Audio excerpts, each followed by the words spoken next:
Welcome to I Drink Your podcast, where we drink and talk about movies from 2007.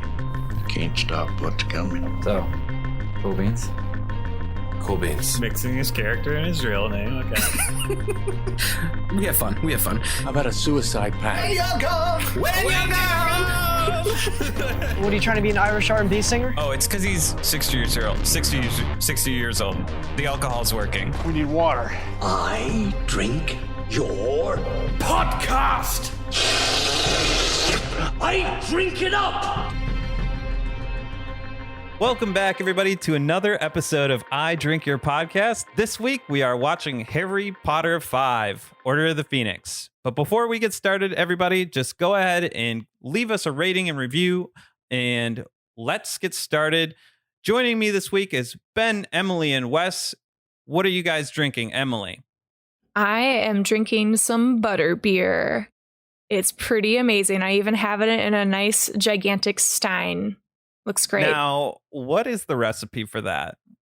It is cream soda, and because I can't have dairy, I used vegan butter and vegan cream, I guess, and you mix it up with nutmeg and cinnamon and some butterscotch, but I used caramel because I didn't have butterscotch. And you whip it up and you put it over the top of it, and if you want to add some alcohol, go for it. What kind of alcohol would you suggest adding? Did you add any alcohol to yours? No, because I have a concussion, Matt. So no, I did not add any alcohol. Yeah, I've always been told that's good for concussions. Vegan butterbeer. That sounds delicious, though. Okay, Wesley, what are you drinking? Yeah, so I scrambled to find something, went down, looked at my alcohol, and I was like, gin, London Dry gin. So I put together a drink that Ben helped me name, a London Dry Ginny Weasley Martini. Hey! It's a couple shots of gin, a little bit of dry vermouth, and a little bit of lemon and a dash of orange bitters. Stirred, right? I just kind of threw it in the cup and let gravity do the work. Oh, okay. I was just throwing a Bond joke at you. Ben, what are you drinking? So, because today is a three-way debate, I thought I needed a little extra help, so I have a Felix Felicis in front of me to give me a little extra luck. Now, it's supposed to have simple syrup, lemon juice, champagne, and ginger beer, only I didn't have simple syrup, lemon juice, or ginger beer. Okay. So anything. It's more of a like a back alley type drink. It's grapefruit beer and champagne. Because ginger and lemon juice combined give it like a grapefruit flavor, right? That's what grapefruit tastes like. I was going to ask Emily to make a ruling on if you're cheating, but it sounds like you just straight up skipped everything that would make it helpful. Yeah. Matt, please tell me you have some sort of Harry Potter themed drink this week. In classic Matt fashion, I have a drink completely unrelated to it that I might be able to harangue in with a name, much like Wesley. I have a What do you mean? Mine was perfect. Oh yeah, I have a jalapeno limeade bourbon whiskey, and that is a getting a lot of looks right now. Emily mentioned earlier in the chat fire whiskey, so I was like, I have that, and yeah, I don't have a great name for it. So Except it's bourbon. Right. I mean, I'll get closer one of these weeks, everybody. I think the important thing is by the debate, I will be completely sauced. But you know, Matt, the week that you bring a movie appropriate drink is probably going to be the week that you win. I'm calling it right now. I don't know about that. Yeah, I've got a chance this week, maybe. I'm moderating today, though. Yeah, and I'm competing. Let's get started with the show, everybody. So if you haven't listened to the show before, the way the show works is the first half of our show will be discussing and reviewing Harry Potter and the Order of the Phoenix. And then the second half features a battle of twits, which will be a competitive competition three-way between me, Ben, and Wesley. So we're excited for that. But yeah, without further ado, let's get into the movie. Harry Potter and the Order of the Phoenix, which was directed by David Yates, featuring Daniel Radcliffe, Emma Watson, Rupert Grint, and a bunch of other famous British people. Love it. So to kick us off, what would your guys' Patronus be? And those that don't know Harry Potter, I don't know why you'd be listening to this. That's the spell. That's the spell that repels all of them cold shit. Dementors. Dementos. Yeah, right. So yeah, if you guys haven't seen Harry Potter before, just take a pause, go watch 9 hours of movie. Yeah. That'll get you through the first 3. Just read all the books. It's way faster. Take even more time. Just read all the books. Do the homework. So what would your Patronus be? Anybody want to go first here? Yeah, Matt, you wanted to go first. Oh, yeah. Okay, so I'll go first then. I'll kick us off. So my Patronus, I believe, would be an observational comedian. Probably Jerry Seinfeld. He'd be like... Would he be a bee? Yeah, he would have to be as Barry B. Benson. Yeah, what is he going to do? Talk at the Dementor? He bores them to death with observational comedy. He's like, why is the water freezing? You're floating. Doesn't cold air not rise? And then like the Dementors would roll their eyes and walk away. So pretty effective Patronus, in my opinion. Yeah, I'm laughing to death over here. So I was really interested that Patronuses can be mythical creatures. So mine is going to be the mythical Slothstrich, which has the speed of a sloth but the majestic neck of an ostrich. Gross. No, awesome. Everybody that saw you cast your Patronus would be like, what was that? What kind of kinks is that guy into? Like, he saved my life, but what was that? So since I've already stated 2 different animals on this podcast that I would like to be, I think it has to be between the dog scientist that is a dog that is a scientist that also studies dogs, or the snake with a donkey head and a scorpion tail. And I believe that since this is a wizarding world, there's only one correct answer, and that's Snorlax. Because he's a giant, sleepy Pokemon who's always getting in the way and taking naps right in front of where Ash needs to go to get to the next gym. I'm picturing that Smash Brothers noise as they eradicate the Dementors. Well, how does that noise go for the? It's like, you guys haven't played Super Smash Brothers? Well, can we get that one more time, clean? All right. Well, that's a trifecta of nerdy inside jokes. Yeah, that one got deep. Emily, what about you? Oh, I took mine a little bit more seriously than the 3 of you. Mine was serious. So serious. Waiting for a Sirius Black joke. Come on, guys. So I first off went with the definition of what is a Patronus. Well, it's the physical representation of your happiness that is getting eaten away by the Dementors. And so I was like, okay, what would protect me from that? And so I'm not going to pick my answer as my dog Dozer, but he definitely would be my real Patronus. Like, that would totally be real. But instead, I'm going to go with a lion turtle from Avatar: The Last Airbender, because that would be fucking sweet. Nice. I'm glad you went last to show us how terribly we made our picks. Yeah. There's a real ethos behind your pick, and that actually made me feel joy. So I think yours would work. Harry would make us retry our Patronus. I don't know. I think Snorlax pretty much embodies my happiness. So, have you guys seen this movie before? Of Do you guys course, remember Matt. where you were? Many times. Impressions of it? Let's hear it. So the idea behind this podcast is that we were all friends and kind of stopped getting to see movies in 2007. But the Harry Potter franchise is one that stuck with us for a long time. We brought Matt in a little bit later, but Ben and I used to go to midnight movies all the time for lots of movies, and especially Harry Potter. Like, one of my first notes when the movie started was remembering how I would actually get goosebumps when that WB logo comes across the screen and we get that first glimpse into the Harry Potter soundtrack. It's phenomenal. Fantastic. Great score. Yeah, I don't remember where I was like off in Japan. I think I probably saw a torrent of it. It wasn't a memorable experience at all. I wish I was back home.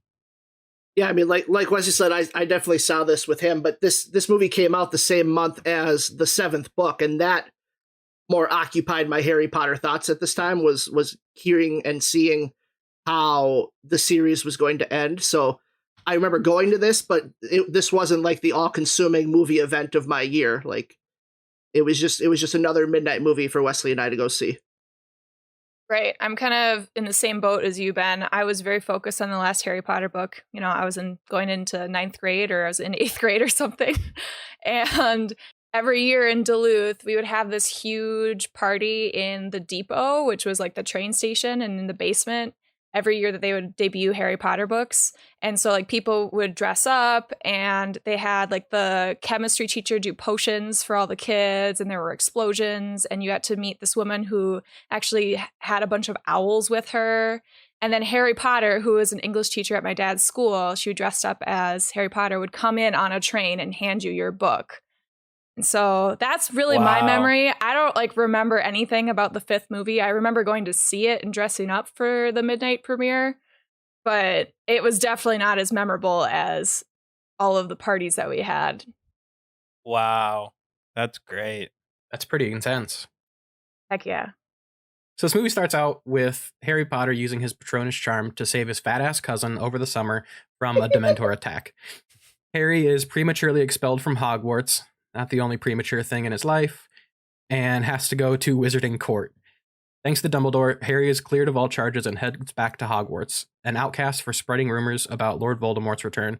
But with his knowledge that the Order of the Phoenix is working to keep the Dark Lord away from a powerful weapon, the Ministry sends Dolores Umbridge to Hogwarts as the new Defense Against the Dark Arts teacher to keep an eye on the ongoings of lying Harry Potter and Dumbledore. I have some nerdy book to movie adaptation differences that I want to talk about in each section of this movie. So in the first act, we get a bunch of stuff. The first thing that I noticed is there's no Quidditch.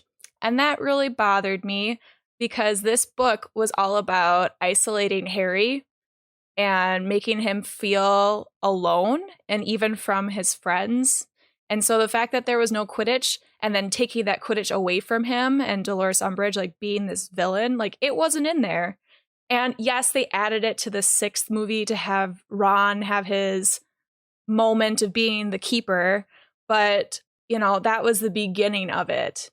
And then on top of that, they didn't have Ron and Hermione. They're not prefix in the movie. They got rid of that plot point. Again, the idea about isolating Harry. And then one that is not great, not super big, is they didn't clean Grimmauld Place number 12 at all. And that was actually, I just reread the book. I literally just reread it this week. That's like a huge section is when they're cleaning it and going through and spying on the Order of the Phoenix. It's an interesting point you made, Emily, about the isolation of Harry, because this movie does not do a good job of showing that. Like throughout this entire movie, Ron and Hermione are always with Harry, and like you never get that sense that it's not this core group of three friends fighting against the world together. And I think that's a major failing of this movie. Harry's isolation in this movie only comes across as him being an angsty teen who doesn't want help, and it's not because of outside forces. And he's not even that angsty. Like in the book, they describe him getting into screaming matches with people. And, you know, when the Weasley twins apparate into the bedroom in the beginning of the movie, you know, because Harry gets there to the Order headquarters and, you know, they're like, oh, we thought you were yelling. We thought we heard your voice. It's supposed to be a joke because Harry's supposed to be screaming at his friends because they haven't been delivering him any mail, haven't been talking to him. They really change his character, I think, in this movie. Why do you think they did that? That seems like something that'd be so easy to put into this movie, and they chose not to. Like, why would they do that? I'm giving them the benefit of the doubt because this is the largest book in the series, and with that, you'd probably say it's going to be the hardest to cut down to movie size. So, yeah, it's probably just somewhere in the vein of like having to make compromises here and there, and you know, giving characters tasks that happened with other people, like Dobby. So I don't know. That's kind of my take on it. When did this movie come out in terms of books starting to be cut up into multiple movies? You know, by the seventh book, they had no problem cutting it into two. And I think this franchise probably would have been fine to cut this into two as well. Harry Potter was the first one to do that with book 7. I'd like to see movies 4, 5, 6, and 7 be cut into two, because 4 was the first one that really ballooned up in terms of volume. No, I don't even agree that they shouldn't have cut up 7. I completely agree with you, Ben. I think all of them should have just been one movie. Yeah. What I was going to say is that the whole moving from a book to a movie, yes, it's challenging. You're going to anger some diehard fans, but I noticed that the momentum of the movie is very quick. They try to get to things quickly. And I think it's because there is so much in this book. Like you said, Matt, this book is the longest out of all of them. When it comes to adapting, I'm not arguing that every plot point needs to be in the movie, but to abandon such a large theme for the book just feels like you're not capturing the spirit of it. And I call this movie very much a Cliff Notes version of the book. It's very much like, here's a plot point we're going to make sure to hit, and now we're going to move to the next plot point. And I think the movie kind of lacks a cohesiveness because of that. But this movie made a lot of choices that were very cinematic that don't really fit within the book. Like the flying along the River Thames scene, like that's completely unnecessary. It was beautiful. Oh, it looked phenomenal for sure, but it serves no purpose. Having Arthur Weasley talk about interdepartmental memos being paper airplanes that fly, like why? That's in the book. Okay, but why? Like what does that serve within this story? I know. I completely agree. Visual pleasure in the movie. Then let it be visual and an inside joke for people who have read the book and know what they are. Like you don't have to call attention to it. Yeah, so you're saying they could have done better with their time management. You just see paper airplanes flying, and it doesn't need to be hammered in with like 1 or 2 minutes of dialogue. Correct. So with this movie generally, I found that it really helped shape the world more. And we hadn't really felt that in the other movies, that you weren't really immersed into the magic part of the world. And so I actually loved the entire scene of Arthur showing Harry around the ministry and like bringing him into that. And first off, I thought it was just cleverly done how awkward he was and how they really captured Arthur Weasley's character. But just being a part and seeing all of these fireplaces with the flue powder and just all of these different moving pictures, I thought it was a really neat way to encompass the world of Harry Potter and to feel the magic and submerge you in it. I completely agree with you. And the production design of the Ministry of Magic is probably the best part of this movie, in my opinion. Just the way that they've kind of taken a place that has been talked about but we've never seen before and made it feel like this hub of magic that is central to their magical world. I agree with you, Emily. That was really cool. However, we're in the 5th movie by now. Now is not the time to be making this world feel magical. Like, this is groundwork that should have been laid in the first 4 movies. So why are they finally doing this now? Because they have a different director. Seriously, David Yates comes in after they've had, Chris Columbus and the other 2, I don't remember their names. Alfonso Cuarón and Mike Newell. Thank you. And then David Yates comes in and he does the rest of Harry Potter. The 4 remaining movies all have this extremely magical element to it. And I didn't get that in the first 4 movies the same way. Before we get too far away from it, I do want to go back and talk about Arthur Weasley loving the Muggle world and all of the technology of the Muggles. I would watch an entire movie of him just walking around non-wizarding places, just going, "Oh, so cool," and just trying to get through turnstiles. Yeah, but I think another reason is kind of, and this is how I was looking at it when I was watching the movie. It was super weird knowing how this movie ends and where Harry Potter goes. That seeing him on the outside of the Order of the Phoenix and kind of being shushed away and telling him you're not old enough to do this, when we know now that very soon it's pretty much going to be his world. So I think that, along with the rest of this world, he doesn't even go to Hogwarts for a while in one of these next movies. And I think the first 4 movies really set the world of Hogwarts and less the wizarding world. So I think that's part of it as well, where we've kind of transitioned to a bigger world for Harry, because he's not only just at school anymore, he's actually participating in how the world's going to, turn out. That's a great point, right. Wesley. Yeah. Let's talk about more of this movie. So Harry is having a pretty bad 5th year so far. Nightmares about Voldemort, Umbridge punishing him for lying, and Dumbledore ignoring him. So he tells his only remaining family member, Sirius, about everything. Sirius implies that they should fight back any way they can, and therefore the trio start Dumbledore's army, a secret society dedicated to actually learning practical defense against the dark arts, all while Umbridge and her inquisitorial squad take more control over the school. Harry's nightmares escalate, Death Eaters escape from Azkaban, Dumbledore is accused of building an army of the students to take over the Ministry, and Umbridge takes over as headmaster of Hogwarts. It's a really shitty year for Harry. It's actually headmistress for a reason. She's headmistress, not headmaster. Come on. Reading's hard. Head mattress. Head mattress. Perfect. I love that. So with her transition, one of my favorite parts about this second act was the running kind of gag, I don't know if you want to call it that, but of Filch and his increasingly tall ladder hanging more and more. What were they called? Proclamations? Educational decrees or something. Thank you. Yeah. And so when Umbridge takes over as headmistress, like that's not really a decree. Like that's more of like an announcement. So I was very confused about that, but I just wanted to talk about quickly how much I loved that increasingly tall ladder and it's swaying back and forth as he's hammering these into the wall.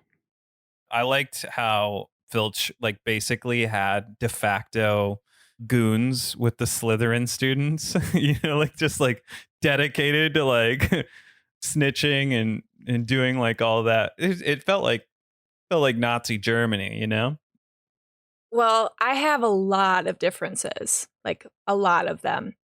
This kind of middle chunk of the movie is the longest chunk and also has the most stuff in it. For example, Cho Chang and his relationship, and it is just non-existent besides him kissing her and them having weird, awkward glances at each other. They don't go on a date to Hogsmeade. They don't have like a big fight. It is nothing. Luna tells Harry about the Thestrals instead of Hagrid. That's supposed to be a care of magical creatures lesson. And they just like skip over the fact that there are classes at this school. Like they have Umbridge going through and, looking at Trelawney and looking at Snape and like Flitwick and everything. But they don't actually show any kids really learning anything. And that's a huge part of the book is the actual classes. Another one, St. Mungo's Hospital, when Arthur Weasley gets attacked by the snake Nagini. We don't see Lockhart in there. Lockhart's in there. And they're like, oh, hey, what's up? Call back to When You Lost Your Mind from Ron's wand from the second movie. And you see Neville's parents completely comatose and, lost their minds because of Bellatrix Lestrange. Again, building up this Harry feeling alone, but realizing a little bit more of these deep connections with other people. There's no Dobby. This always bothered me. I know that they need to give Neville like a bigger role in this movie, but Neville wasn't supposed to find the room of requirement. Dobby was. They got rid of Cho Chang's friend, who is the one that actually snitches to Umbridge, and she has like on her forehead, she has sneak and these awful pimples that don't go away in the second book or the sixth book. Hilarious. And then they get rid of all of the OWLs. They get rid of all the tests. And, with that, then Hagrid and Mcgonagall don't get attacked. And I think that was really important to actually show in the movie that the Ministry was taking so much control and Umbridge was actually really evil. Like, yes, I thought she did a fantastic job, but they missed so much of the evilness of what she was doing. Yeah, I would piggyback on that and say, boy, did I hate that actress, and bravo to her. Wesley, you text us. You're like, I forgot how much I hated this lady. She's fantastic. She's fantastically horrible. I mean, since the very first when they're in the Ministry, like I just immediately had flashback and I'm like, oh God, this woman is the worst. And then having a punishment of writing lines and it etches it into your skin, like that just had me like cringing still to this day. It was, oh, what a terrible, terrible woman. What do you think is an appropriate school punishment then, Wesley? Throwing erasers at students who aren't paying attention. Hell yeah. So even though they left out all that stuff, I do feel like this movie had a greater focus because of it. Like, you're able to focus in on Umbridge as the villain of this movie. Right. Along with the larger threat of Voldemort kind of hanging over everything. The fifth book, as I remember it, was a lot more school focused, and I really enjoyed that part of it, especially like the idea of the owls and the prefix. And I don't know, maybe just, that's why I'm a teacher, is because I find that stuff interesting, and I'm a boring person like that. Not boring. I'm not boring. I liked it too. I thought it was really interesting. Dude, I love studying for tests. Made me hopeful I'd be a wizard. But at the same time, those real world things kind of smack in the face of this idea of creating a more magical sense. So I can see why they would cut that stuff out. And I don't think you brought it up, but the spew stuff, doesn't that start in book 5 also? Oh, yeah, I forgot to mention that. And also Rita Skeeter, that whole interview that she does in the Quibbler with Harry. And that's why Seamus is suddenly like, oh, Harry, I believe you now. I don't know how to do his accent. That's pretty good. Oh, that was it. That was perfect. You nailed it. Not bad. Thanks. No, and I think the way that they kind of shoved everything in this middle chunk, I actually liked their uses of montages with the Daily Prophet and how they integrated Umbridge critiquing teachers and kind of going back and forth with her slowly coming to power. I actually really liked that, and I thought they used this method of montage really well. I agree, and I think it really kept the pace up in this second half of the movie, where especially with the room of requirement stuff, like, you're seeing a lot of montages of what they're doing within that room also. And then countering that with the Filch and then Inquisitorial Squad trying to break in. And I really liked how they utilized both of those montages. Can we talk about how the room of requirement works? Because I found it very confusing. It's you gotta let some things go, I think. You gotta pee, you get a toilet. But like, wouldn't the room of requirement just appear to Filch because he is requiring to find it? Like, he wants to find it, so it would show up for him. He wants to find it. He doesn't need it. I mean, it's his job. He's on the Inquisitorial Squad. But this is Dumbledore's house. No. Is that So, how See? The rule is, if they are wanting to not be found and they are already in the room, people can't find them. That is the rule. And in the 7th book, they take that a little bit more extreme, where they keep one person in there the whole time, so no one is able to find it except for the people that know about it, like that were already in it or something like that. It's really soft magic. It's not like a hard system. Yeah, so they're in the room of requirement, and then Filch comes bursting in, and all of a sudden they're in a janitor's closet. Where did the room of requirement go? Happen, I think, in the book. But I'm talking about why. Like, how does that happen? Where are they? Because it only lets him in the entryway, and the room that Filch needs, he doesn't know what's actually behind those doors. So when he needs the room, it's just what he imagines the room that he needs to find. So who required the mistletoe that showed up above Cho Chang and Harry Potter? Was that Cho wanting it? Or Luna? Luna's the wingman? Cedric. No. The spirit of Cedric. I have one other question. Eventually in this book, Filch is shown taking down all the paintings and literally dumping out the people in the paintings. Yeah, that bothered me because I was wondering, where did they go? And how do you get them back? Like, are they... all those paintings are just done. It made me very upset as an art student. Who knows? One thing that also bothered me about this movie, they created a brand new character named Nigel to represent all of the little things to keep the story moving. And so Nigel is that little boy that is in the room of requirement in the DA, and they're doing all sorts of like little fighting, and he's the one that stupefies the first time, and he's the one that's like looking through the cracks when they're breaking down the room of requirement and everything. But why did they add him? You know, there seemed to be this idea that we need to have a brand new character and he needs to be young. We can't use Colin Creevey and his brother. We can't have Neville actually have his lines, all of them. We can't use other people like Seamus when he comes and joins the DA, or Dean Thomas who's in there. You know, they're like, hey, we're just going to use Nigel, random Gryffindor. That's because it's a fun name to say. Fucking Nigel. Very British. See, I thought it was because the kid who played Colin Creevey started aging very quickly. And I don't mean like a Benjamin Button type or Jack aging disease. I mean, like, he just looked a lot older than a lot of the other cast members by the time his role needed to expand. So they kind of just composited the two Creevey brothers into this Nigel character. Either way, why even add him in there? Use someone else. Use someone who's already existing in this universe. I mean, did Nigel die in the last movie? Because that would be why you add the characters, because you need a character to kill. Like, because one of the Creeveys, or both of them, die in the 8th book. And if you're not going to have the Creeveys die, you got to keep the body count up.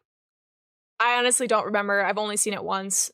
I've read the book 1,000 times, but I've only seen that movie once. So I have no idea. All right, so after Harry's vision about Sirius being captured, the trio is caught by Umbridge in her office.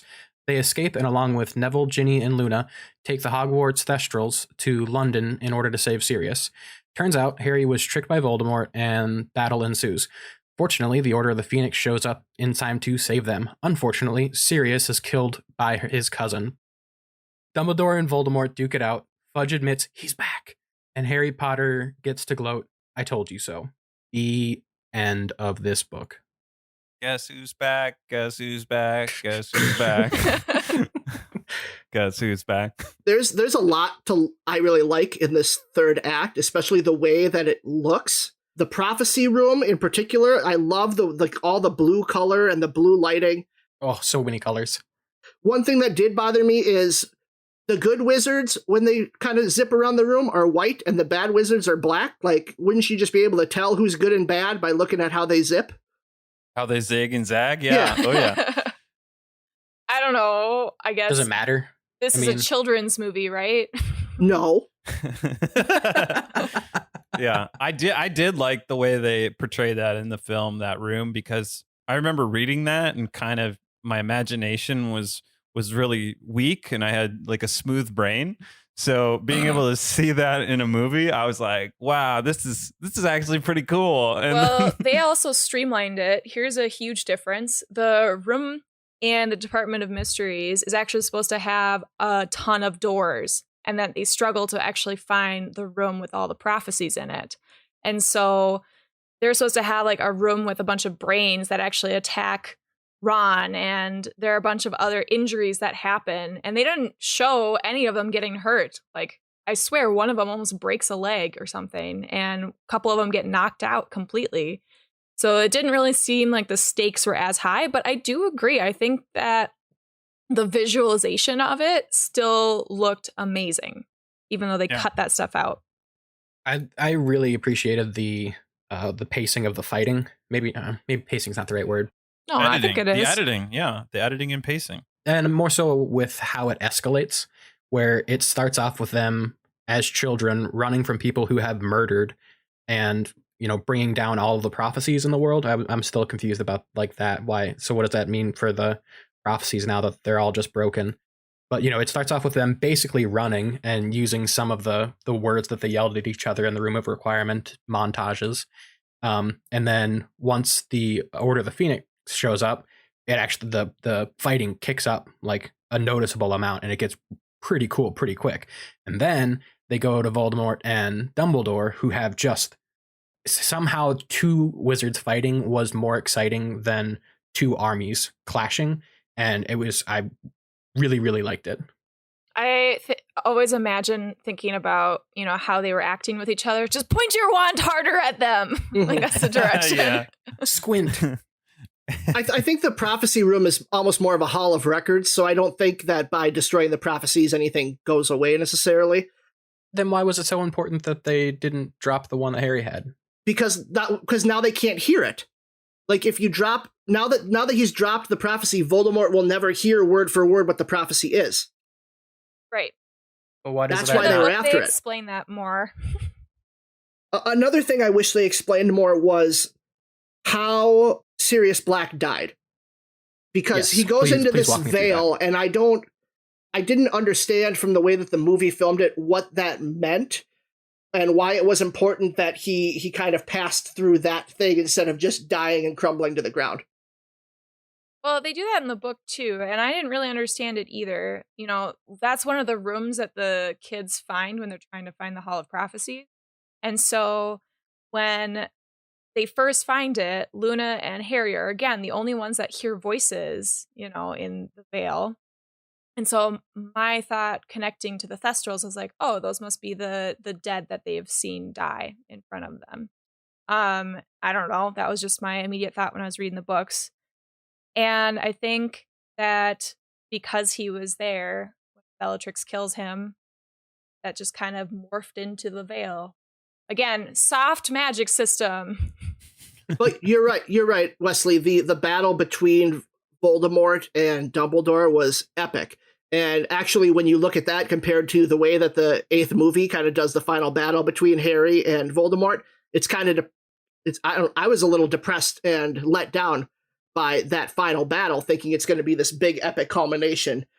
But Harry's not a good wizard. Yeah, Harry's not Dumbledore. I understand that, but I didn't think it would be them zipping around Hogwarts hugging in the 8th movie. I thought it was going to be an actual fight or something. I would appreciate zigging and zagging instead. I did really like the editing of the post battle when Voldemort kind of enters Harry's mind. Possesses his mind. I love the interpretation of what that would be like to have someone in your mind and access your memories against your will. I thought that was very well edited to do that. One thing that really bothered me, though, is that if Voldemort wants Harry dead, Voldemort is literally standing over Harry's body while everyone else is frozen. Why does he not just kill him? Well, the same reason a Bond villain has to like lower, Bond into a vat of sharks with lasers on their head. Explains the master plan. Honestly, I didn't interpret it as everyone was frozen, I guess. Maybe I missed that. Well, the way that it was in the orb, like, it felt like it was outside of space and time that was happening. And maybe that was just the way that they were choosing to interpret how Voldemort was in Harry's head. But then all of a sudden the Ministry comes in and Voldemort's standing there over Harry's body. So it was just, that part was very confusing to me about what was happening and who was seeing what. I'd like to talk about the actors, I guess. So this is the 5th movie they've been in. And my overall takeaways are this is the first movie they all started to look more like their adult selves and less like the kid versions of themselves. And therefore, I felt like we got like a more adult performance from all of them. Rupert, Emma, and Daniel. I would agree with that. And I think of our 3 main actors of Harry, Ron, and Hermione, they all had very different trajectories in the quality of their acting. And I feel like this movie in particular is basically the pit of Emma Watson's acting quality. You mean breathing hard? No, Ben doesn't like her eyebrow I hate her eyebrows. She is... her expression specifically. Yeah, just her eyebrows. No, specifically her eyebrows. She doesn't have control over them or thinks that by moving her eyebrows a bunch, she's conveying emotions. But all it looks like is them bouncing up and down on her face like 4 or 5 times every sentence. Oh my God, you're so right. Yeah, and I couldn't handle it. Like, I'm watching her face. I couldn't figure out why I hated her in this movie so much. She was so, like, not Hermione obnoxious. She was just obnoxious to me. It's a definition of, like, overacting from a child. It's like, girl went to drama camp for a summer and learned how to use her eyebrows, and now that's all she can use. Whereas I feel Rupert Grint at the beginning of the series was a pretty terrible actor. That first movie with him, he's not good. Whereas Hermione is really good in that first movie, and Rupert Grint kind of gets better throughout the entire series. And then Harry Potter's just a solid rock throughout the whole thing. And he's just holding down the fort for the entire team. Like, he's probably the best actor in all of the movies. of the children. You know, in this movie, right, but in this movie, other children that did great. Luna Lovegood was phenomenal to me. She perfectly encapsulated everything that Luna was. And I am actually glad that they gave the Thestrals to her. Like, sure, I'd want to have a little bit more classes and see Hagrid and everything, but she was perfect. I should have picked her for her eyes last week. Her eyes were fantastic. But I really wish they would have given Ginny and Neville more opportunity to act, because I thought they did an okay job, but they didn't have the opportunity to be what they are in the books and to get them set up for the rest of the movies. They are so crucial and important to the rest of the movies. Right. Maybe that's a product as well of having the screenplay completed before the 7th book came out, and they were only able to kind of talk to J.K. Rowling about, wow, I just said her name weird, J.K. Rowling, about, you know, here's the characters that are going to be important. You don't get to read the book yet, you know? Well, the 5th book was pretty crucial for Ginny and for Neville, and even the 6th book too. So I don't know. I just think it was still kind of stupid that they didn't use their acting abilities to their best potential. Right. But also maybe just different screenwriter just didn't set it up well enough. Matt, because you brought her up, we got to talk about her. Yeah, we do. J.K. Rowling. I'm going to soapbox a little bit because I have a major problem with what she does in the sense of, after the fact, trying to rewrite history on what her intentions of her book was, especially in the way that characters are presented and represented. She can say all she wants, that Dumbledore is gay or that Hermione is black after the fact, but if you aren't explicitly saying it, you are depriving the world of that representation, and Yes. you may as well not have it in there then. Like, all you're doing now is saying you're not strong enough in your beliefs that representation matters to include that in your book. And you were there for the casting of Hermione. If you thought she was black, you should have fucking said something. Because now there are little black girls growing up that don't have the role model that they should have had in Hermione. And you have taken that from them. So I don't have any respect for her. And that's notwithstanding, like, that's not even including the recent comments she's been making about the trans community. Yeah, I mean, I didn't even know about Dumbledore and Hermione. Like, you soapboxing about that. This is the first time I've heard that those characters serious, were supposed Matt? to be that way. Yeah, I didn't know. Mm-hmm. So that's wild that she would do that, and you know, it kind of solidifies how much I hate her. Mm-hmm. Yeah. No, and there's that website Pottermore that a lot of people, including me, absolutely love, because J.K. Rowling would add to the history of the world, and she would continue to world build and write stories. And it was nice to be able to completely absorb a lot of that, you know, because I was desperate for that when I was a kid. I was obsessed with Harry Potter. And I even used to write like essays and play Hogwarts about different things. It was ridiculous. I was like going to Hogwarts and I'd write essays about magic. But honestly, you're right, Ben.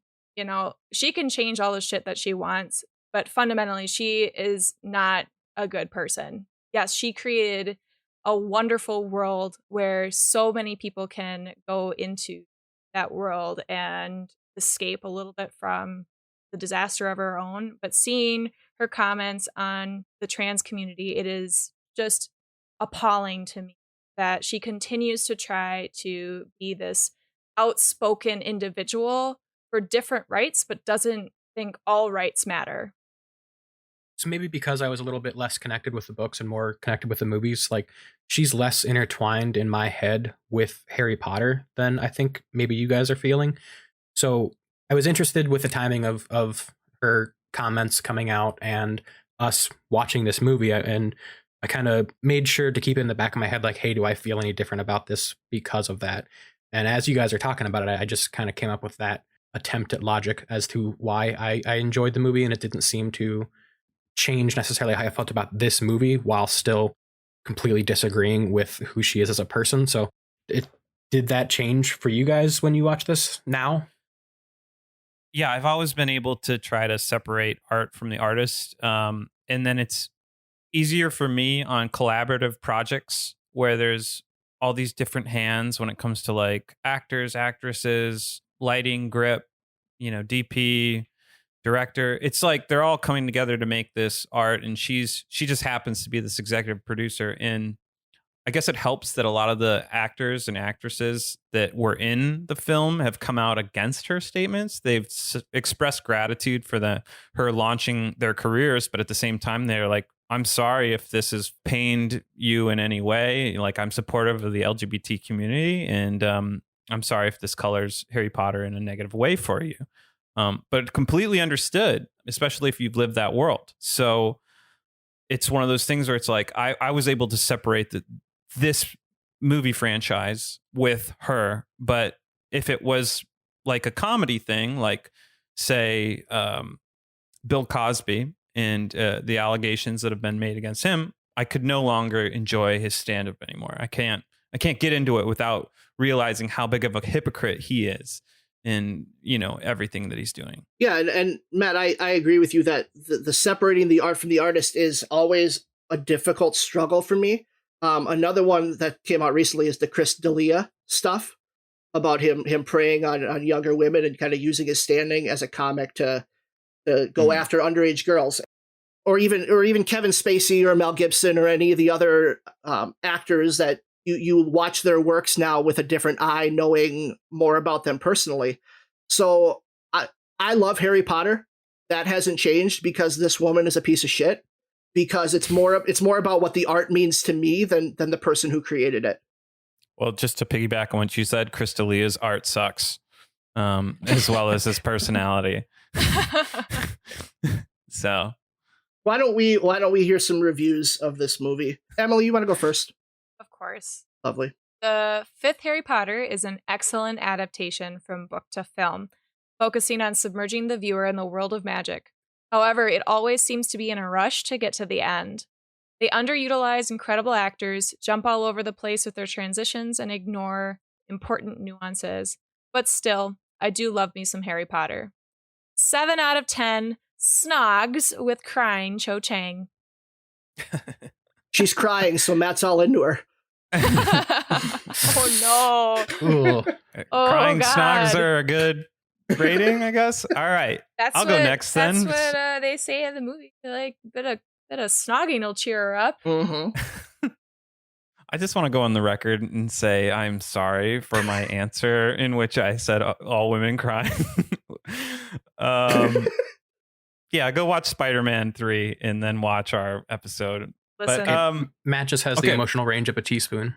High five, Wesley. Thank you. So my review is, if you love Harry Potter and hate reading, this movie is for you. Tasked with cutting down the longest book in the Harry Potter series, The Order of the Phoenix effectively captures Harry Potter's emotional journey using some creative liberties. I don't know what happened in my English there.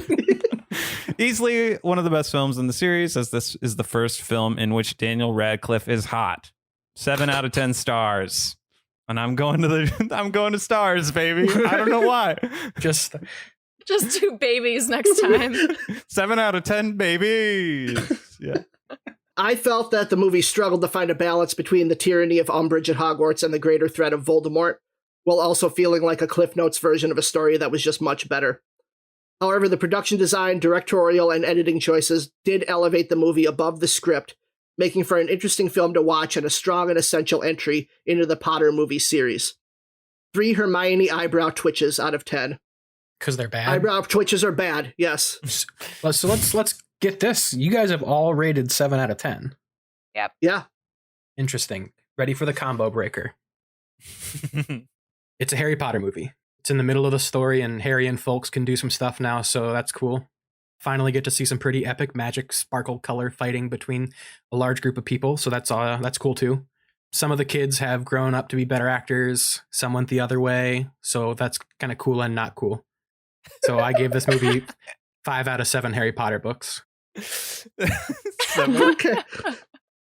You know, the one thing that I forgot to mention is Daniel Radcliffe's blazer in this movie is just the stupidest thing. It needs to get retired and never seen again. You mean the one he wears to court? And at the end of the movie, he wears it all the fucking time. And maybe it's because, like, at the point he's growing and he's, like, super awkwardly proportioned at that point. But I don't know. It was terrible. It needed to just get burned. Is it the same blazer he wears in Deathly Hallows 2 when he delivers his son to the train? I think so. Probably. Guy has one blazer in his life. Hey, he's not made of money. He took the lot in the first movie and he's is been broke made of ever money. since. Yeah, remember? No, he spent it on the food cart on the Hogwarts Express in the first movie. No, he spent it on the blazer. Life savings on the food cart. He took the lot. What do you think that means? That means here's all my money. Give me everything. Okay, guys. Before we get to the Battle of Twits, where I'm guest moderating, I can't wait. I'm so excited to hear Wesley's answers. Don't be. I'm going to read a list of 6 names, 6 characters from Harry Potter, the books generally. And you are going to choose one of them for our first question. So, Wesley, do you have your die? Yes. Sweet. Do you remember who's who? I don't remember. I just did age order, so okay, cool. you're one Age order on 2. again. So if it gets to me, I'm choosing Wesley. So roll, Wesley. It's me. Emily, It's who you. should I choose? All right. So here are your 6 choices. I have Professor Flitwick, Fang the dog, Winky the house elf, the Bloody Baron, Luna Lovegood, and Pavarti Patil. I'm going Winky for sure. Winky for sure. The unknown last name. Well, she's a house elf. He chose the one that I latched onto. Ooh, I'm gonna need the answers repeated. Roll the die, I guess. Ben. So Flitwick, Fang, the Bloody Baron, Luna Lovegood, Pavarti Patil. I'll go Flitwick. Matt, do you need me to read it again? I'll do Luna. Yeah. Right.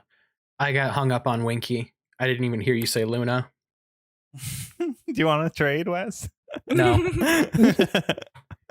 He's back. I'm just kidding. We're back for the Battle of Twits. It's time to play our magical Battle of Twits. I, as the guest moderator, thanks Wesley for bowing out. Thanks for stepping in. I will pose 5 rounds of questions to our less than experts, aka first years at Hogwarts. Let them try to convince me who is the Hermione Granger know-it-all this week. And after, I will award my house points. The winner of each round will get 2 house points, and the second place will get 1 point. I will be more easily persuaded by the more creative and charming answers. After the champion of the House Cup emerges from the Phoenix ashes, they will curse the losers to record an excerpt from a book of the winner's choice using character voices of the reader's choosing. Harry Potter book. Yeah, Harry Potter book. You have quite a few to choose from. Heard it's wild. Are we ready? Yeah. Yeah. All right. So we're going to start with number 1. We just were assigned, meaning you guys were assigned for me, a character from Harry Potter. So as is tradition on I Drink Your Podcast, the losers of question 1 will take a long gulp of their delectable brew. What's in everyone's glasses? Same thing? Felix Felicis. Same thing. Yeah, I made another one. I made whiskey. This Ginny is stronger. Did you call it Ginny now? Yeah, didn't you hear my name in the beginning? Yeah. No, I did not. It's a book 7 Ginny, not a book 4 Ginny. Much stronger. Oh, okay. All right, here we go. So, in the 5th Harry Potter, his strong connection to Voldemort allows Harry to see visions of what is going on miles and miles away from him. What if Harry had a connection to someone else? So our first question is, Harry gets transported into a character during a difficult time. What does he see? We are starting with Wesley, who had Winky, the house elf. I picked Winky. First round, baby. In a drunken stupor, Winky leaves Hogwarts to return to her previous home where she was devoted to Barty Crouch Sr. What Winky finds is a family portrait of both Barty Crouch Sr. and Barty Crouch Jr. The two are still at odds and having a rowdy-dow inside the picture frame. And yes, there is a lot of tongue flicking happening from my boy Tennant. This is when Harry transports into Winky, and since Harry has never been drunk before himself, it's even more discombobulating by what he sees, and he interprets it as a real-life Barty Crouch Jr. coming back to kill his father for Voldemort. As Winky pukes and passes out, Harry wakes up and sends his crew into another caper. Oh, wow. All right, Ben, you had Professor Flitwick. Oh, thank you, Wesley. That was a beautiful had to get tongue flicky thingy. So hot right now. Harry awakens to find himself in the sleep chambers of one of his teachers at Hogwarts. He's breathing heavily and feels an overwhelming sense of embarrassment. Thoughts of the dream that he was just having of himself in the thralls of passion with Professor Sprout are dancing in his mind, derailing his train of rational thought. The small voice of Professor Flitwick is heard as he mutters to himself about not believing this is happening again, and that he thought wet dreams were a thing of his past, as he scrambles to remove the sheets from his bed. He grabs his wand, double entendre intended, and fires off a charm in the direction of his bed sheets. Eliminate cum steno. The sheets burst into flames and the ashes reassemble to form an exact replica of the original sheet. He remakes his bed and heads back to sleep, muttering an incantation full of pleas that this is the last time he has to deal with this issue. Poor guy. I feel like God. Ben has like I don't know, some consistency happening. There's just a lot of like sexual innuendos and non-innuendos going on in this podcast. And it's always a rich tapestry.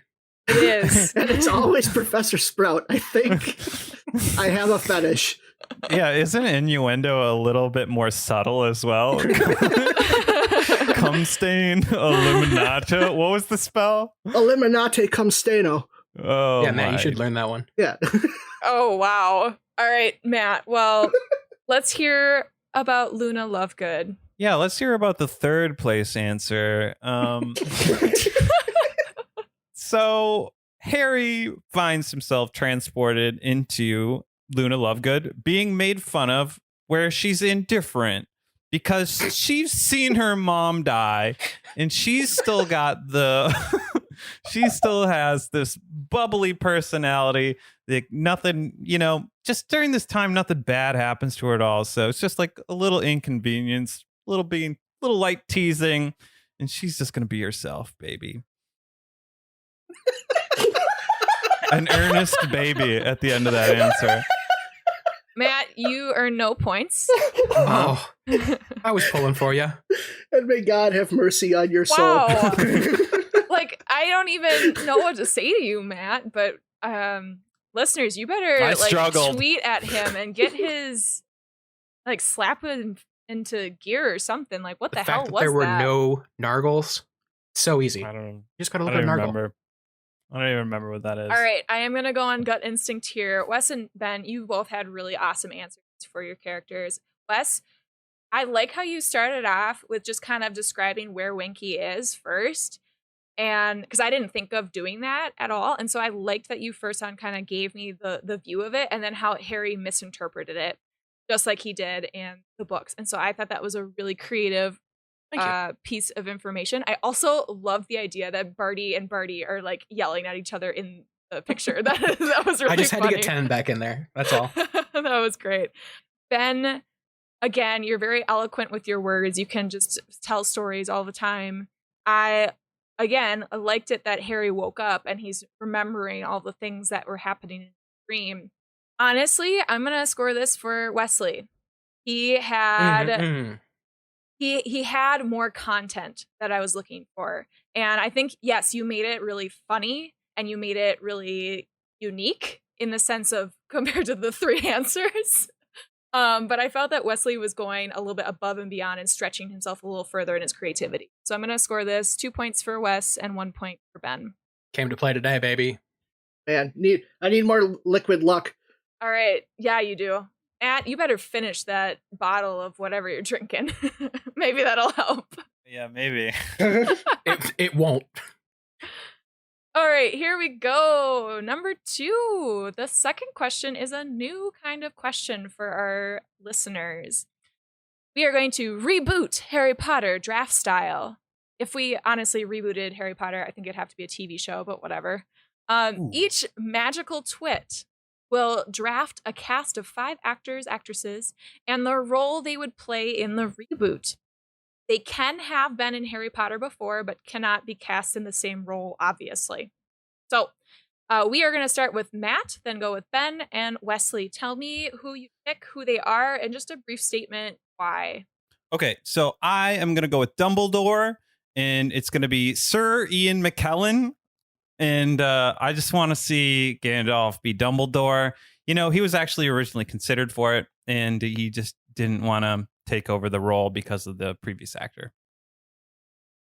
Nice. I like that. I am going to cast my Voldemort immediately, and I'm taking the talented actor Daniel Day-Lewis. And they're going to have to call him Voldemort just so that he can stay tethered to this world. But him, you know, method acting Voldemort, I want to see that. Wow. All right, Wes. All right, my first pick, I think, is just the most obvious best switch out, which is Bill Nighy for Filch. Because Bill Nighy is so tall and lanky, and he can play both sharp and spacey at the same time. I think he would be a fantastic replacement for Filch. Matt, we're back to you. Okay, I'm going to go with Professor Flitwick, and I'm choosing Peter Dinklage just because I think he would really fit the role.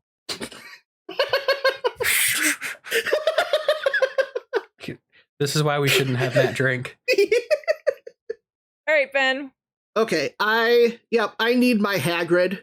I want Nick Frost to be Hagrid. Oh, I think he's got the body type. First of all, he would look great with a huge beard, and I think he's got the right comedic timing and sense of humor to pull off Hagrid's kind of clumsy, oafish demeanor. Yeah. By the way, I meant bad pick. Boo.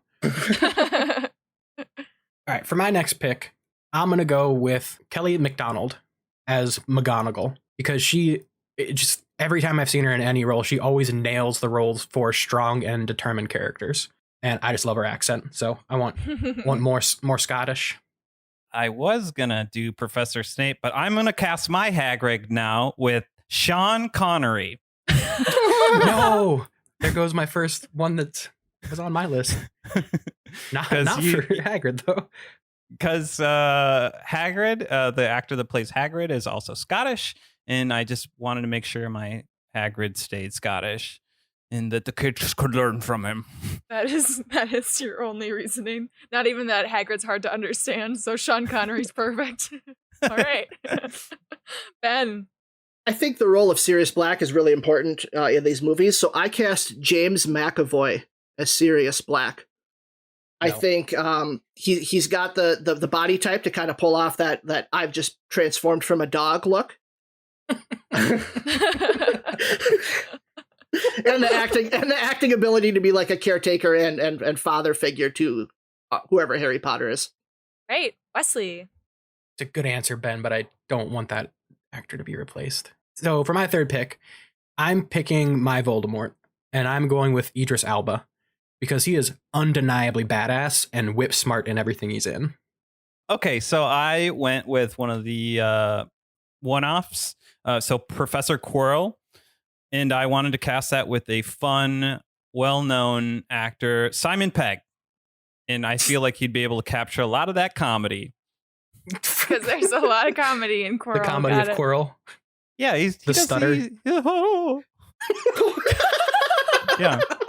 Please. Voldemort. Oh. I wanted a really strong female actress for my Mcgonagall, so I went with Helen Mirren. She's just a very talented, very similar to how Maggie Smith was Mcgonagall. I think she can really capture that serious tone, but also that lightheartedness that Mcgonagall has to show the care that she has for our 3 main characters. I talked earlier about my love of Mr. Weasley in this movie, but I would rather have him been played by Martin Freeman, because he brings that snark to a role, but I can also visually see his face when he encounters new Muggle technology throughout this world, and I would just love that. I just love Martin Freeman. All right, here we are. Last pick of your new reboot. Matt, what is your choice? I'm tempted to cast Gripshaw, but I'm going to cast Harry Potter, I went and I found our Harry Potter, who is only 11 years old. His name is Archie Yates. He's absolutely fantastic. He's already been nominated for a Critics' Choice Movie Awards for Best Young Actor. And he's a brown-haired, like glasses-wearing. He looks like a little bit of a chubbier Harry Potter. He'd be great. That is the best friend in Jojo Rabbit, though. Right. Oh, yeah. The chubby kid? Yeah. Yeah. That's awesome. a great Harry Potter pick. And he's British. I like him. I don't know who you're talking about at all. You'll have to look up a picture of him. Archie Oh. Yates. You're going to know his name in 7 years. Okay. Ben, who's your last pick? Yeah, this is really hard because I got a lot of ones that I still really like on the board, but I'm going to go with my Dumbledore, and I want it to be Ben Kingsley.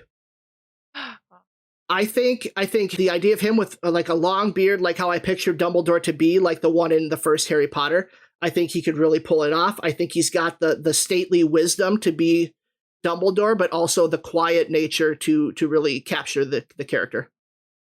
Wesley. Just like Ben said, this is tough. I got a lot of contenders. But I'm gonna go with my boy, Cillian Murphy, as Lucius Malfoy. Simply because those eyes and that hair. And that ass, though. I mean, it goes without saying. Question number 3. Here we go.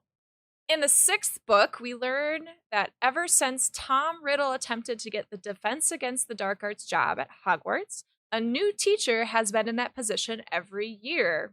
The students joke about it being a cursed job. Each of the different teachers in Harry's years have such memorable stories and unique personalities. So, I want you to create a new character to be the Defense Against the Dark Arts teacher. I'm really interested to know a little bit of their backstory, how they're connected to Hogwarts, why they were hired, and so on. We are starting with Wesley. My character, her name is Victoria Cramblemoot. I'll let that one sink in. Nailed it. All right. After visiting Hogwarts for the Triwizard Tournament as a teacher from Durmstrang and is blown away by Hogsmeade, it's her dream place to live because she's always liked houses that have really steep roofs.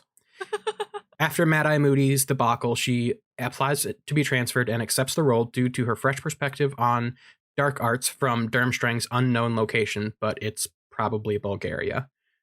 And also she has a fun accent. So she is one of the teachers who maintains Durmstrang's unplottable magic and will work with the teachers of Hogwarts to help better protect their own castle from being able to be found by Voldemort. Matt. So I chose General Thades, a sadistic chimpanzee military commander who is also a great wizard. He despises humans, and he sees how the humans caged and treats primates, so that's where his anger would be formed. So naturally, he would hate the Muggle-born, something Dolores Umbridge would greatly value from a teacher in her school. His backstory would be that he was the pet of a very powerful wizard in the past, possibly Voldemort, where he would learn how to speak, fight, and perform magic. The reason General Thades was able to become a wizard was because one night as a baby, the wizard left his wand out, and the monkey got a hold of it, and he waved it around, and he performed a simple charm. The great wizard saw this, and he gasped. He must develop this gift for the monkey, and he was trained from there. As a child, he was forced into many unethical magical situations by Death Eaters, where his personality soured, and it was also formed. He was the first monkey to attend Hogwarts, where he was picked on, and just so you guys know, this would be played by Tim Roth. He would be the Defense Against the Dark Arts teacher because he was originally supposed to be in this film, but he had a scheduling conflict where he had to do Planet of the Apes. Ben? Shortly after Harry's birth and Voldemort's disappearance, Dumbledore hired a young woman named Obscura de Evil as the new Defense Against the Dark Arts teacher. Like every teacher at Hogwarts, she didn't have a teaching license, but she showed success in her interview when it came to occlumency and classroom management. Plus, she applied for the job, which seems to be Dumbledore's only real requirement for hiring anyone. However, she was hiding a deep, dark secret. She's actually the granddaughter of the greatest dark wizard of all time, Grindelwald. Now, with Voldemort out of the picture, she planned to take up the mantle and become the greatest dark witch of all time. And the quickest way to become next-level evil is to become a teacher and indoctrinate the children with your own philosophies and beliefs. Being 1/8 Vila, Obscura, with her long black hair with a streak of white gold in it, her beautiful brown eyes, and her slightly freckled complexion, had a way of getting the things that she wanted. After working at Hogwarts for a year, she realized that there was an easier way to become the greatest dark witch of all time: infiltrate the royal family. So she took a part on the TV show Suits and plotted how to land herself a prince. She finally found her mark when she saw Harry, the Duke of Sussex. She continues to tear the country apart with her quote-unquote love, and it's only a matter of time till the entire world falls at her feet. Question 4. As mentioned in the discussion earlier, the adaptation from book to movie cut and changed a lot of elements. Which book detail that was cut would you add back in for any of the Harry Potter movies? Matt, you're first. I chose to add back in the Quidditch World Cup. The gameplay at the Quidditch World Cup was removed for timing reasons, leaving an abrupt temporal jump in which some reviewers considered awkward or rushed. I personally believe it would be the best thing to be added back in because the first 3 movies heavily feature it, and we do not get to see it at all in this film. I felt like, I don't know, it was kind of like it cheapened it out for us. But for many of us, Quidditch was this fun new sport that was a world of its own, heavily featured in the first 3 films. And for them just to jump past everything, it was an ambush. And this was also the first long book in which the filmmakers were tasked with cutting it down. So I would argue they did the worst job in this one.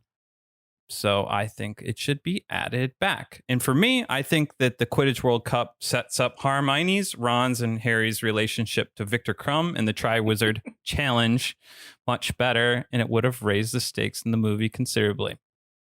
All right, we're going with Ben. Go for it. So the book point that I wish were in the movies is the transformation of character that Dudley experiences in the books. After the Dementor attack that Dudley experiences in Order of the Phoenix, Dudley sees what a shitty person he is and starts to make strides to become a better person. The Dursleys play such a huge role in Harry's life in crafting the type of man that Harry becomes through their shittiness that it doesn't feel right that the reconciliation with Harry that Dudley has in the Deathly Hallows is left out. The Dursleys are the first characters we are introduced to in the books and the movies. They play a role in the beginning of every book. They are key characters in the first few movies, and yet they are completely dropped out of the Harry Potter series after Order of the Phoenix. That doesn't feel right to me. I think it's important that this reconciliation scene gets put back in because of the lesson that it can teach young audience members, that even if you do bad things, you are never beyond redemption, and that just because you may be raised by shitty people, you can make a choice to be different. So my answer is kind of similar, but different. And it's going to make my points all sound better that we had to go in this order. So my answer is Malfoy's redemption. When Malfoy doesn't rat out Harry after being caught in the Malfoy mansion, we finally get a fresh character life for one of the main actors who we've been growing up with for this entire franchise. It's that shining hope that the relentlessly rude bully finally may be maturing because he's getting wiser to the world and not just following his parents' loyalties and orders. He is also one of the few child actors in this movie who arguably did get better with acting, and he deserved more time on screen playing Malfoy than some other actors who we will not be naming. Everyone's favorite question, obviously. Pitch Everyone's a reboot, favorite. prequel, sequel for Harry Potter 5. The movie has to include Filch, and you should describe a scene that Filch is in or explain how or why he is in the movie. We're going to start with Ben. Okay, we're going to get weird right off the bat, folks. So my movie's a hell yeah. little outside the box this week, as I don't think it's ever been done in any movie series. I want to make an alternate universe companion piece to the Harry Potter series. We spent 8 movies watching Harry Potter be the chosen one and take down Voldemort, but it wasn't always supposed to be Harry as the chosen one. Voldemort had the option between two children that fit the description within the prophecy, and he chose Harry. In my movie, Voldemort will have chosen Neville. The backstory would be much the same, with Neville being marked by Voldemort after being saved by the love of his parents. However, instead of growing up away from the wizarding world, Neville grew up living within it, knowing what happened to him and his parents, and that he was the chosen one. When Neville arrives at Hogwarts, he struggles with the fact that he just isn't that great at magic, while also dealing with being the boy who lived and the tremendous expectations that come with it. The twist is that while it took multiple encounters with Voldemort and 8 movies for Harry to take Voldemort down, Neville will fall ass backwards into defeating Voldemort in 1 movie. Neville will unknowingly find and dispose of all the Horcruxes through sheer clumsiness. He will accidentally kill himself, destroying the part of Voldemort that's inside him by falling out of Gryffindor Tower onto Filch, the caretaker of Hogwarts. Madame Pomfrey is able to save Filch's spirit, but not his body, and they transform him into Mrs. Norris through magic. Well, dead, Neville gets to see his parents that sacrificed themselves for him. They tell him that Voldemort is attached to the back of Quirrell's head, and that Neville should go tell Dumbledore that all of the Horcruxes are destroyed, and to finish Voldemort off now. Neville does this, and Dumbledore defeats Voldemort with a magical donkey punch to the back of Quirrell's head. Dumbledore awards Neville 30 gajillion house points, and Neville lives up to his boy who lives status, while also learning a valuable lesson about seeking help when you are woefully unqualified to handle something on your own. Can I ask you a question? Wow. No. I'm sorry, the title is Neville Longbottom and the Forever Vanquishing of Evil from the World. I was going to ask what the title was. Oh, wow. Wesley, you had a question? Yeah, so does this all happen in his first year? Yeah. Ask and answer. Thank you. Yeah. Okay, Wesley. As a half-blood born child of a Muggle mother raised by her magical father, who both despised their non-magical wife/mother and squib son/brother, Dolores Umbridge has always had her nose in the air for feeling superior to even those closest to her. That is until one day when she's a 35-year-old woman and sees a sandwich board set up on the sidewalk displaying an advertisement for a magic show. Umbridge could not pass up the opportunity to scoff at the Muggles' blasphemous attempt claiming to have her birth-given powers. So she is seated at a table with a man who Dolores immediately recognizes as her disowned brother.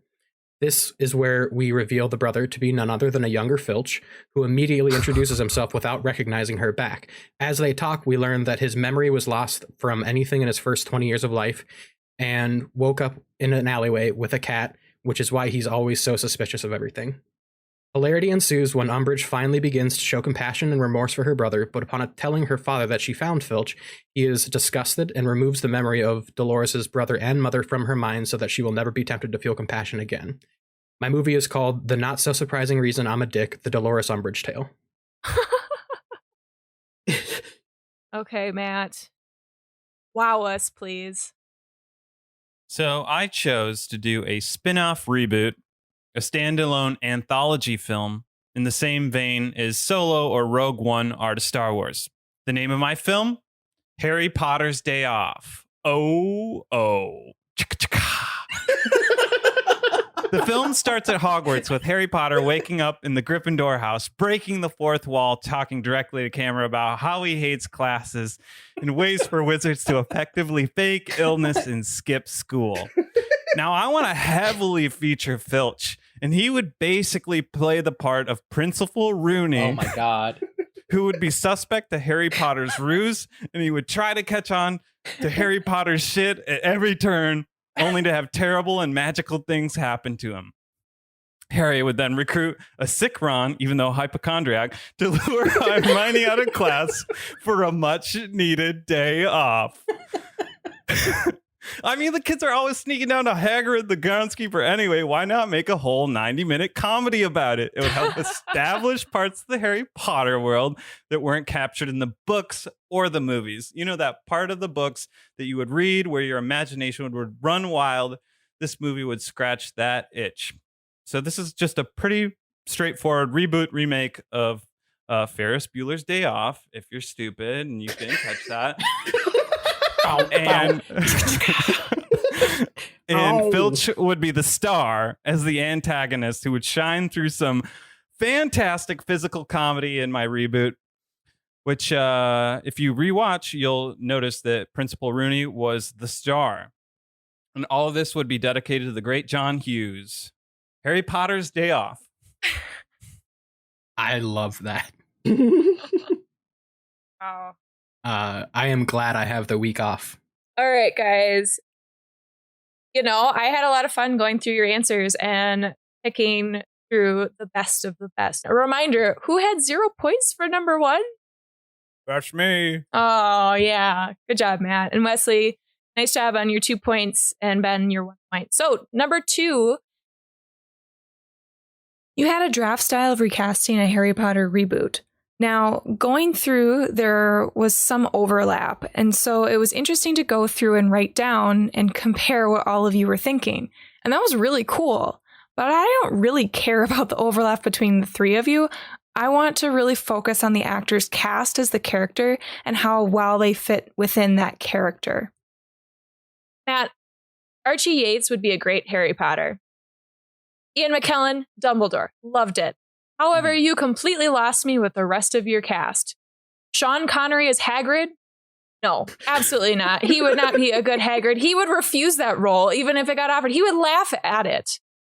Peter Dinklage, traditionally they were more British and, European actors and actresses in Harry Potter. That's so I'm fair. just going to say Peter Dinklage, first off, would not play Flitwick. It's such a small role. And Simon Pegg as Quirrell, because of his comedic aspects. Quirrell is not forgot a about that funny one. character, so you are getting 0 points. Well, agree to disagree, but Listening to Matt defend himself through a mouthful of alcohol. Hey, so Ben, I really liked all of your choices. I especially liked Nick Frost. Speaking of Simon Pegg, Nick Frost as Hagrid. I thought that was a really exceptional idea. Ben Kingsley would be a great Dumbledore. Daniel Day-Lewis, I think, would be a challenge to get him into Voldemort. Voldemort. Yes, Voldemort, excuse me. Especially with his method acting, I think that would just be a challenge. I think he could do it, but that kind of lost me a little bit there, I think. And then Helen Mirren, yes, she would have been a fantastic Mcgonagall. And James McAvoy as Sirius Black, wow, did that hit me? That would have been fantastic. And Wesley, you also had a fantastic choices. Martin Freeman as Arthur Weasley, that made me smile a lot. Bill Nighy as Filch. Is perfect. That's such a perfect cast, honestly. Bill Nighy, the science guy. Bill Nighy, the science guy, not.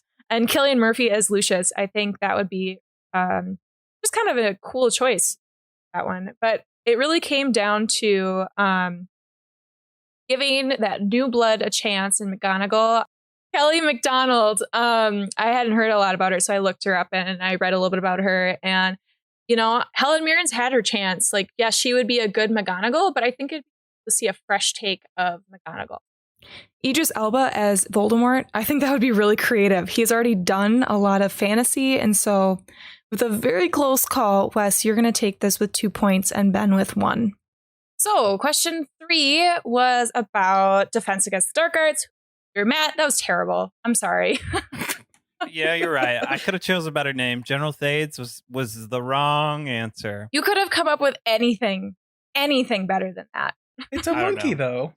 Would have been great. That's what the Harry Potter universe is lacking. Anyway, go ahead. Okay. All right. Well, it didn't seem reasonable to me in even the Harry Potter world. So 0 points for you. Wesley, I loved your name. I loved your character. I just wanted to know more. Yes, there was a connection to Hogwarts. Yes, there was a little bit of character backstory, but it didn't give me a lot. And Ben, you told a really great story and included and integrated everything so well. You weaved those backstories together and explained why they got hired to Hogwarts so well. And I don't know if you meant to make it a joke of she's really good at occlumency and classroom management as like he can't tell that I'm actually bad with kids kind of thing. I thought that's where you were going, but that made me laugh really hard. So for question 4, which book detail you would add back in? Matt, as soon as you said you'd add the World Cup back in, I went, what? Mm-hmm. So thank you for clarifying that it was just the flying of the Quidditch. Yeah. I'm going to say that the way they cut it was way better. Ben and Wesley, you both had the redemption arcs. And even with Malfoy having a bit of a redemption, it really only happens a couple of times where you see him in the last book at, Malfoy's Manor and also at the end, where Harry and him acknowledge each other and nod and don't hate each other. It's a powerful nod. It really isn't that powerful, though. No, it isn't. It really isn't. But Dudley's transformation from being the person that hurt Harry throughout his childhood, and he has all these awful memories. Even in the books, a lot of his nightmares and stuff when he sees Dementors, a lot of that stuff comes from Dudley's torment and the friends around him. So seeing that important transition and that reconciliation, that should have been in the movie. So Ben, you get 2 points. Wesley, you get 1. The last question, I love how you all got Filch in there.